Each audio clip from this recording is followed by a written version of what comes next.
Hello, my dear students. Welcome to my channel Education World.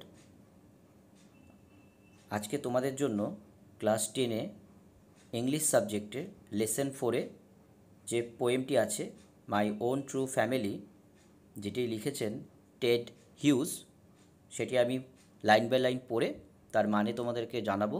তোমরা ভালো করে বোঝার চেষ্টা করবে, আর কোথাও কোনো যদি সমস্যা হয় কমেন্ট সেকশনে জানাবে।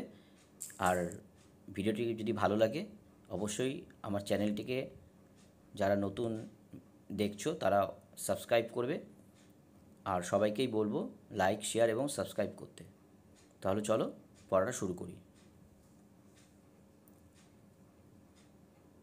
মাই ওন ট্রু ফ্যামিলি লিখেছেন টেড হিউজ।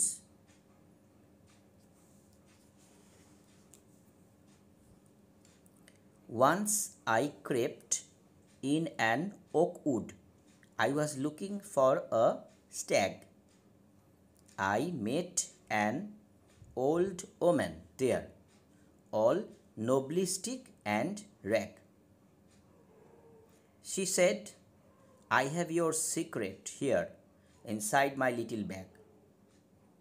এখানে কি বলছে দেখো, once I crept in an oak wood, অর্থাৎ একদা আমি এখানে কবি, ঠিক আছে, বলছে crept in an oak wood, অর্থাৎ ওক গাছের জঙ্গলে হামাগুড়ি দিয়ে প্রবেশ করলাম।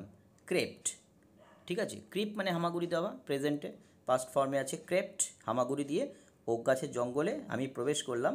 I was looking for a stag, কেন প্রবেশ করলাম না, আমি খোঁজ করছিলাম বা খুঁজছিলাম একটা পুরুষ হরিণের। ফর এ স্ট্যাগ, স্ট্যাগ মানে পুরুষ হরিণ, male deer. I met an old woman there, ওই জঙ্গলে আমার সঙ্গে দেখা হলো এক বৃদ্ধ মহিলার। হ্যাঁ, বৃদ্ধা মহিলার সাথে দেখা হলো, অল নোবলিস্টিক অ্যান্ড র্যাগ, যার হাতে একটি লাঠি ছিল। এই নোবলিস্টিক মানে কি বলতো, আনস্টিডি, অর্থাৎ যেটা মানে আর কি নড়বড়ে, ঠিক আছে, হাত বয়স্ক যেহেতু উনি লাঠিটা যে ধরে আছেন লাঠিটা কাঁপছে, সেই আনস্টিডি, ঠিক আছে, যে যে কাঁপছে এমন একটি লাঠি, ঠিক আছে, হাতে ধরে রেখেছেন। এবং কি বলছে, র্যাগ, অর্থাৎ ওনার পোশাক মানে একটু কি পুরনো ছেঁড়া এরকম। সি সেড, সেই মহিলাটি বলল, I have your secret here inside my little bag, যে আমার এই যে ছোট ব্যাগ আছে, লিটিল ব্যাগে কি আছে, তোমার সিক্রেট আছে, আমার ছোট ব্যাগের ভিতরে তোমার গোপন কিছু আছে। এরপর দেখো কি বলছে,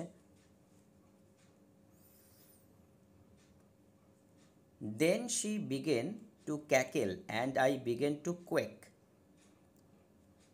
She opened up her little bag and I came twice awake, surrounded by a staring tribe and me tied to a stake.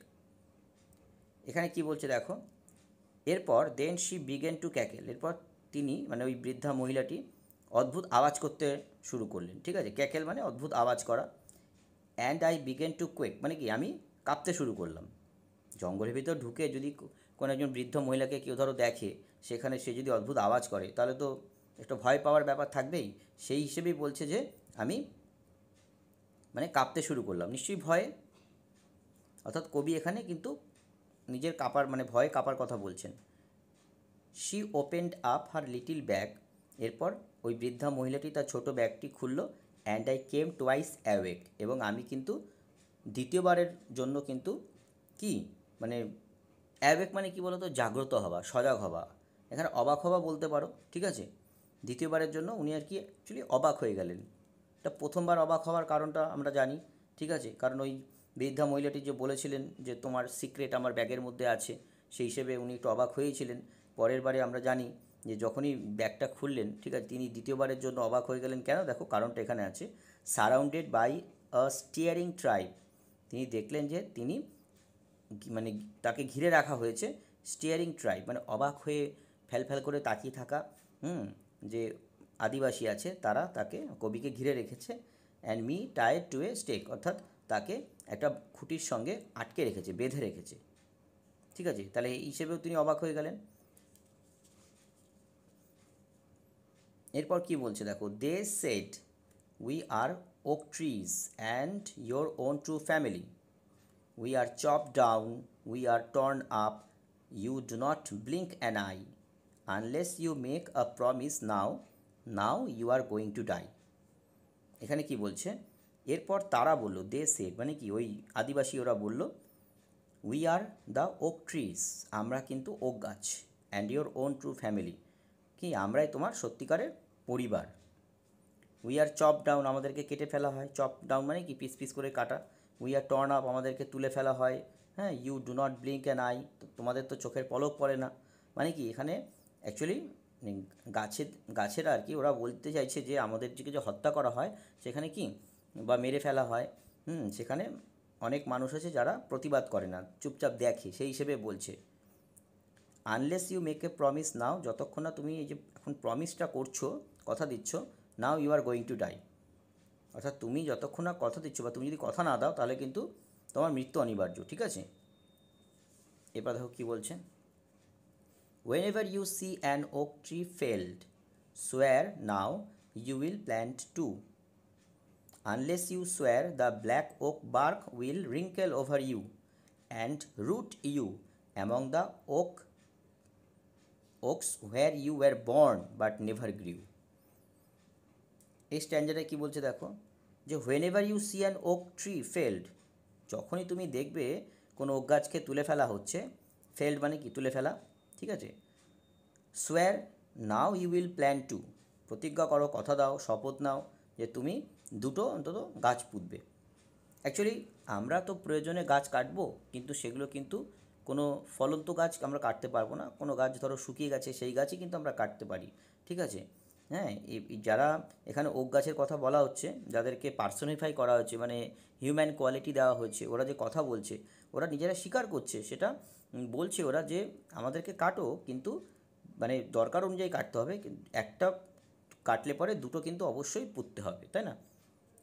বলছে unless you swear the black oak bark will wrinkle over you, অর্থাৎ তুমি যতক্ষণ না শপথ করছো, ঠিক আছে, তাহলে কী হচ্ছে, দ্য ব্ল্যাক ওক বার্ক, এই যে কালো যে ওক গাছের যে ছাল, উইল রিঙ্কেল ওভার ইউ মানে তোমাকে কি পুরো জড়িয়ে নেবে, পেঁচিয়ে নেবে, ঠিক আছে, তুমি শপথ না করো, হ্যাঁ, তাহলে তোমাকে কিন্তু পেঁচিয়ে নেবে, অর্থাৎ ভয় দেখানো হচ্ছে।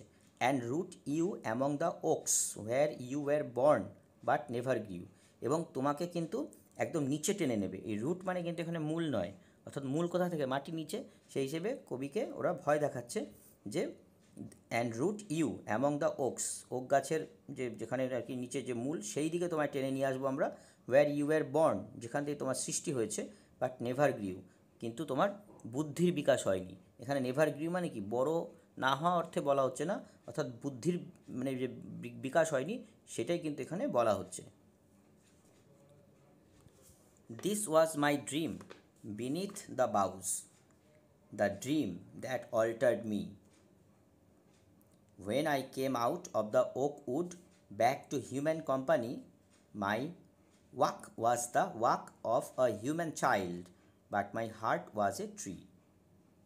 এখানে বলা হচ্ছে this was my dream beneath the boughs, boughs মানে কি ডাল, গাছের ডাল, বলছে ডালের নিচে, ঠিক আছে, উনি এটা বসে অ্যাকচুয়ালি কী করছিলেন, স্বপ্ন দেখছিলেন, বলছে এটা আমার একটা স্বপ্ন ছিল, গাছের ডালে নিচে আমার এই দেখা এটা একটা স্বপ্ন ছিল, the dream that altered me, যে স্বপ্নটা আমাকে বদলে দিয়েছিল। অল্টার্ড মানে কি বলো, পাল্টে ফেলা, বদলে দেওয়া, যেটা আমাকে বদলে দিয়েছিল। When I came out of the oak wood, যখন আমি ওক গাছের জঙ্গল দিয়ে বেরিয়ে এলাম, ব্যাক টু হিউম্যান কোম্পানি, এবং এই যে মনুষ্য সমাজ তাদের সঙ্গে যখন আমি আবার এক হয়ে গেলাম, my walk was the walk of a human child, আমার এই যে হাঁটা চলাটা ছিল কি বলো, শিশুর মতন, ঠিক আছে, মানব শিশুর মতন আমার হাঁটা চলা ছিল, but my heart was a tree, কিন্তু আমার হৃদয়টা গাছ হয়ে গেছিলো।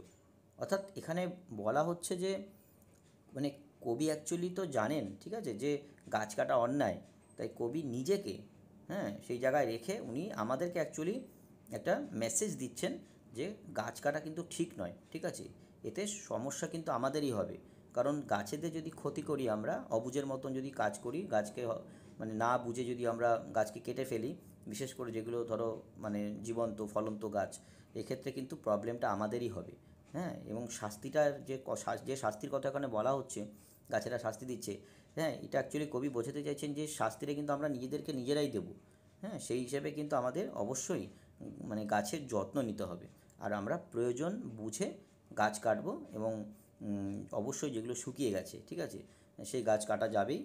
আর তাও বা যদিও বা আমরা কাটি, সেক্ষেত্রে কিন্তু আমাদের নতুন গাছ অবশ্যই পুঁততে হবে, যে চারা গাছ। হ্যাঁ, তাহলে কি প্রকৃতির ভারসাম্য বজায় থাকবে। ঠিক আছে, আমরা সবাই জানি যে গাছ আমাদের প্রকৃত বন্ধু। তো আশা করি তোমাদের ভিডিওটা ভালো লেগেছে। ঠিক আছে, তোমরা অবশ্যই আমার সাথে কানেক্টেড থাকবে এবং এই ভিডিওটি লাইক, শেয়ার এবং সাবস্ক্রাইব করবে। তোমাদের অসংখ্য ধন্যবাদ। Thank you.